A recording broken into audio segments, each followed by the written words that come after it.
Welcome back. We are pleased to be joined by Chairman of the Senate Judiciary Committee, Senator Lindsey Graham. Senator, thanks for taking the time to answer some tough questions. It's more than I can say from your colleagues, the Democrats there across the aisle. Thank you. First one, radical leftist, the New York Attorney General, has moved to dissolve the National Rifle Association using an alleged fraud investigation. First, what's your reaction and using your experience with the law there? And does this district attorney have the power to dissolve the NRA? Well, I think they have power over charities, but I don't know if the NRA falls into that category. But as a general rule of thumb, when a politician in New York comes after a conservative group, you should be suspicious. Yeah, well, no, I'm very suspicious, and I think it's an election year. Yeah, welcome to election year 2020, for goodness sake. Let's turn to your hearings on Crossfire Hurricane, or Obamagate, as it's popularly called. What is the purpose of the hearings? Is it to let Americans know about the Obama-era illegality and malfeasance, or is it to uncover evidence to possibly make criminal referrals to the Department of Justice so guilty parties can actually go to jail? That's a really good question. Durham is looking at prosecution. I'm not a prosecutor. My job is to make sure that the Department of Justice has oversight, to make sure that the FISA warrant process in the future is not abused, to find out how, over a long period of time, the FISA court could be systematically lied to, and nobody in the upper levels of the FBI have no clue. I don't believe that for a minute. So I want to get to the bottom of what happened, make sure it never happens again. I think a good description of Comey as FBI director was rogue. I want to, prosecution is in Durham's lane, not mine, but here's what I'm looking for. Once they understood the subsource who worked at was Steele, that the dossier wasn't reliable, and they knew that in January of 2017, they continued to use the warrant the FBI did and DOJ in April and June of 2017. Here's the question. Did those people who interviewed the subsource, who found out it was a bunch of garbage, did they tell McCabe and Comey? If they did tell McCabe and Comey, then McCabe and Comey are in serious trouble with the law. No, I agree with that. So let me ask you, what is the Senate's role, your committee's role, if you uncover through testimony possible illegality? It is possible for your committee to refer criminal charges to the DOJ for prosecution, and will you do that, sir? Without a doubt. If I find that there's evidence that the subsource interview in January and I think March and May, that it was communicated up to the top. You know, Sally Yates said she didn't know anything about the irregularities. She's not an investigator. Rosenstein said he just trusted the evidence to be reliable. Now here's the question. Somebody's in charge of gathering the evidence. Wouldn't that be the director of the FBI and his number two? So what have I found? I found a systematic abuse of the FISA court, an effort, in my view, to surveil the Trump campaign, to open up the Mueller investigation without a legal predicate, that the interview of General Flynn was done in a rogue fashion to manufacture a crime. It was okay for General Flynn to talk to the Russian ambassador because he was a member of the national security team coming into power. So the bottom line for me is to lay it all out so the American people can judge for themselves what happened and to make sure we never do it again. Okay, Senator, because the press refuses to report on your efforts, let the audience know who is emerging here as someone who is possibly, committed some crimes and can be persecuted, or prosecuted, I should say. McCabe and Comey, I think, have a lot of exposure. The likelihood that they were not told that the dossier became unreliable once they interviewed the subsource and the subsource told the FBI, hey, by the way, this is hearsay and bar talk. I find it hard to believe that McCabe and Comey weren't told that. This is the most high-profile investigation in modern history, but we're going to prove it. So I want to talk to the intel analyst. I want to talk to the FBI agent who interviewed the subsource in January, March, and May, and ask them, who did you tell? And we'll put the puzzle together, and we'll move up the chain of command. And if I find evidence of criminality, I'll refer it to Durham.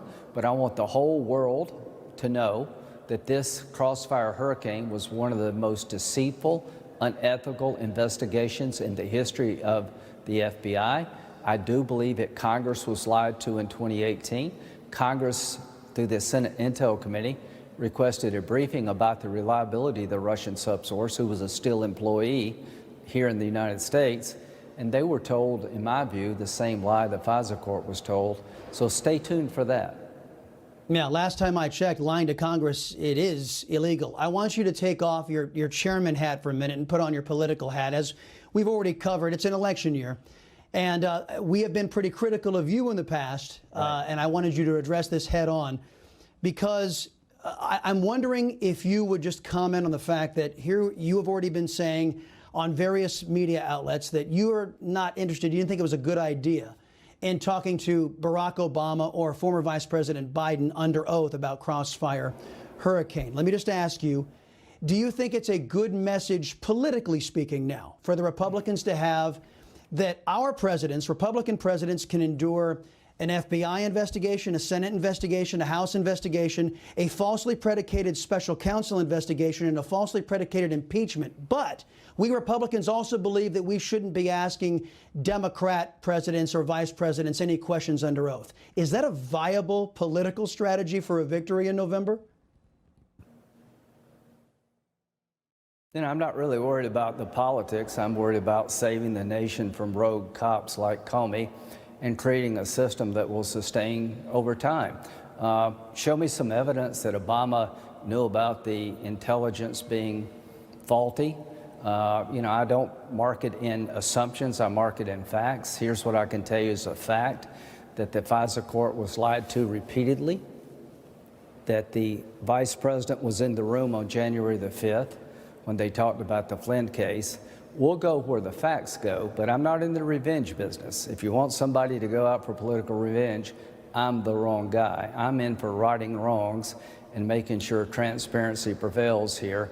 And we're not going to use the committee inappropriately, but we will use the committee to find out what the hell happened, get people fired and put in jail. But Durham is the guy to put people in jail. It's my job to tell the public the best I can based on the facts what happened.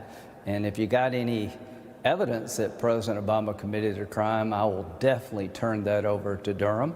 If there's any evidence that the vice president did anything wrong, we'll turn that over to Durham.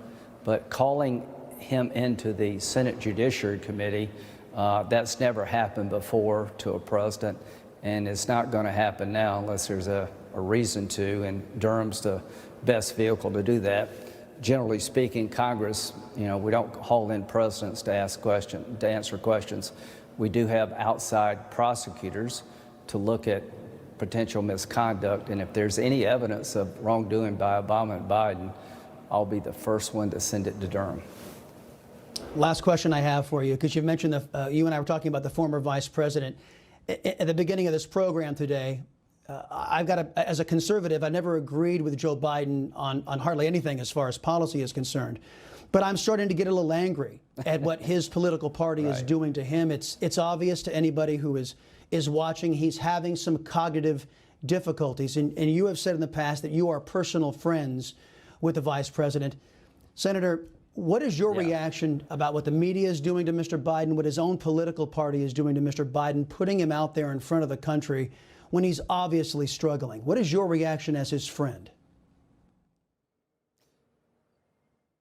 Well, he is my friend, and I don't agree with he's been wrong about everything on foreign policy, but he's a nice man. Here's his challenge. He's got to persuade the American people he's capable of being president of the United States. That's why the debates become critically important. Don't underestimate Joe Biden. It's easy to do that.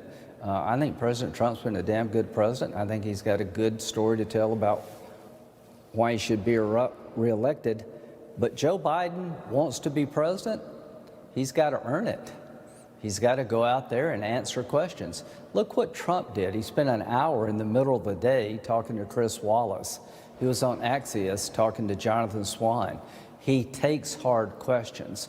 Joe Biden needs to be put in that same environment and let people judge for themselves. Yeah, he's a friend, but he's not beyond the scrutiny that comes with the job. No, I'm not suggesting that. Again, what I'm asking you, Senator, is you see what the Democrat Party is doing to Mr. Biden, putting him out there. And what I am arguing here is what he's going through should be done in the privacy of his own home and surrounded by his friends and his loved ones. And it seems there are those who are politically motivated to utilize his name and utilize his name recognition to recapture political power. And I just wanted your comment on those who may be operating in that vein. Yeah, I don't think anybody's making Joe Biden do anything he doesn't want to do, if that's your question. Joe Biden wants to be president. He's got to earn it. So I don't look at somebody manipulating Joe Biden. He's a 70-something-year-old man. He wants to be president. He's got to go out there and earn it. My beef is not with him being, my beef is that he's not out there enough. You know, he's got to earn the job. He's got to do what Trump's doing. Ask hard questions. Be asked hard questions and give coherent answers. If he can't do that, then he's going to lose. Well, Senator Graham, you're doing that right now, taking some pretty tough questions, and we appreciate your time here on the Chris Salcedo Show. Come back. Thank you very much. You take care. Newsmax TV is now America's fastest growing cable news channel. We give you the real news you need. So subscribe to our YouTube channel and give us a thumbs up. If you like this video, share it with your friends. Newsmax TV streams live on YouTube for free. Newsmax TV, real news for real people.